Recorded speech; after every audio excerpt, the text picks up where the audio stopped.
رسول اللہ صلی اللہ علیہ وآلہ وسلم کی پیاری پیاری حدیث مبارکہ۔ Make sure you like and subscribe to my channel for more hadiths.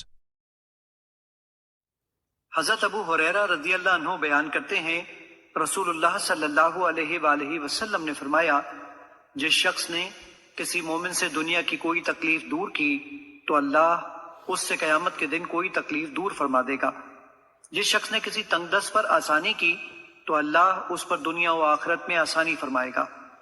جس نے کسی مسلمان کی عیب پوشی کی تو اللہ اس کی دنیا و آخرت میں عیب پوشی فرمائے گا۔ اللہ بندے کی مدد فرماتا رہتا ہے جب تک بندہ اپنے بھائی کی مدد کرتا رہتا ہے۔ اور جس شخص نے طلب علم کے لیے کوئی سفر کیا تو اللہ اس وجہ سے اس کے لیے راہ جنت آسان فرما دیتا ہے۔